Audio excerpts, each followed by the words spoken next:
Hello guys, welcome to my channel. Guys यहाँ पे बात करेंगे कि आपका ओ लेवल के समकक्ष कौन कौन सी डिग्री हैं कि आप इस वैकेंसी के लिए अप्लाई कर पाएंगे जो यूपी पुलिस में एएसआई यानी कि क्लर्क की वैकेंसी आ रखी है। तो गाइस सभी लोगों का सवाल था यहाँ पर कि एडीसीए किया है या फिर बीएससी किया है तो कंप्यूटर साइंस से किया है तो क्या आप अप्लाई कर पाएंगे इसमें। ये सारी चीज़ें यहाँ पर इसके ऑफिशियल नोटिफिकेशन के साथ देख सकते हैं, क्योंकि ये जो पूरी लिस्ट है इसमें आप देखने को मिल जाएगी कि आपने किस क्वालिफिकेशन से अपना ग्रेजुएशन कर रखा है या क्या क्या क्वालिफिकेशन आपके पास है, कंप्यूटर का कौन सा कोर्स है, उसके समकक्ष आपका ओ लेवल आता है या कि नहीं। तो चलिए देख लेते हैं। सबसे पहले यहाँ पर उन्होंने बताया है कि ओ लेवल के समकक्ष क्या क्या चीज़ें हैं। अगर आपके पास ओ लेवल है तब तो आप इसमें अप्लाई कर ही सकते हैं। अगर आपके पास एडीसीए है, ट्रिपल सी है तो आप अप्लाई कर पाएंगे कि नहीं, चलिए इसमें देख लेते हैं। सबसे पहले यहाँ पर बोला गया है कि अगर आपने बीएससी में कंप्यूटर साइंस एक विषय के रूप में 3 वर्ष रहा है परंतु डिग्री बीएससी की मिली है तो क्या यह ओ लेवल के समकक्ष अथवा ऊपर है, तो यह ओ लेवल के ऊपर है तो इसमें आप अप्लाई कर पाएंगे अगर आपने बीएससी कंप्यूटर साइंस से कर रखी है। अगर बीएससी कंप्यूटर साइंस से कर रखी है और उसमें अंतिम वर्ष रहा है और यहाँ पर बोला कि डिग्री बीएससी की मिली है तो क्या ओ लेवल के समकक्ष अथवा ऊपर है, तो बीएससी में कंप्यूटर साइंस 1 वर्ष तक है, ओ लेवल भी 1 वर्ष का है तो ये भी समकक्ष हो जाएगा आपके।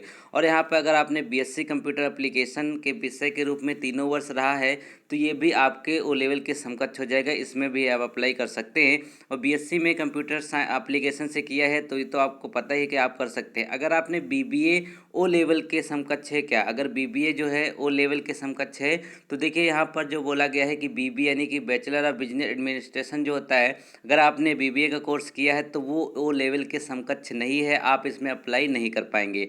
और यहाँ पे बोला है कि बीएससी जो है आईटी से जिन्होंने किया है तो वो अगर ओ लेवल्स के ऊपर है तो वो अप्लाई कर सकते हैं, बीएससी आईटी वाले यहाँ पर अप्लाई कर सकते हैं। और यहाँ पे बोला है कि नीलेट से डबल सीए और ओ लेवल के समकक्ष है कि नहीं है। देखिए यहाँ पर जो डबल सीए है जो करते हैं सीसीए वाला, वो यहाँ पर इसके समकक्ष नहीं है। अगर वो आपको पास कोर्स है तो आप इसमें अप्लाई नहीं कर पाएंगे। और यहाँ पे बोला गया है क्या आईटीआई से 52 सप्ताह का जो कोपा कोर्स होता है वो ओ लेवल के समकक्ष है या फिर नहीं है। तो गाइज यहाँ पे बोला गया है कि यहाँ पर ओ लेवल के का समकक्ष है, यहाँ पर अप्लाई कर पाएंगे आप अगर आपने आईटीआई से 52 सप्ताह का कोपा कोर्स किया हुआ है। अगले देख लेते हैं।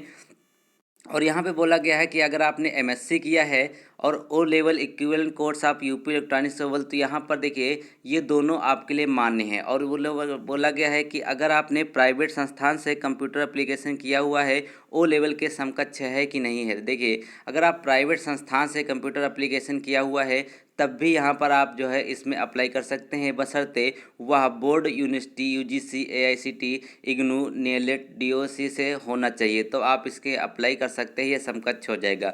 यहाँ पे एक बहुत ही इम्पॉर्टेंट चीज़ है कि क्या किसी प्राइवेट संस्थान से DOMA ADCA या फिर DCA या फिर जितने भी कोर्स होते हैं ये 1 साल के कंप्यूटर के जो वहाँ पर आपके लोकल में कराए जाते हैं, क्या वो यहाँ पर मान्य होंगे। तो यहाँ पर इन्होंने चीज़ें लिखी हुई हैं साफ, वो देख लेते हैं कि यदि आप प्रमाण पत्र केंद्र राज्य सरकार द्वारा स्थापित मान्यता प्राप्त किसी board university UGC AICTE IGNOU या फिर नीलेट के द्वारा यहाँ पर कराया गया है तो यह जो है माना जा सकता है। यहाँ पर बोला है कि एडीसीए या फिर डीसीए जितने भी कोर्स हैं अगर वो आपके किसी भी मान्यता प्राप्त इंस्टीट्यूट से आपने किया है तो यहाँ पर इसके समकक्ष माना जा सकता है। और यहाँ पे बोला गया है कि प्राइवेट संस्थान से अगर आप ओ लेवल किए हुए हैं तो इसमें भी वही चीज़ बताई गई है कि अगर आपने प्राइवेट संस्थान से ओ लेवल किया है तो आप जो है इसके समकक्ष हो जाएंगे और इसमें आप अप्लाई कर सकते हैं। और यहाँ पे एक कोर्स होता है कि PGDCA अगर किया हुआ है तो वो मान्य होगा कि नहीं होगा, तो ये भी अगर आपने किसी रजिस्टर्ड इंस्टीट्यूट से किया है तो वहाँ पर आप इसके लिए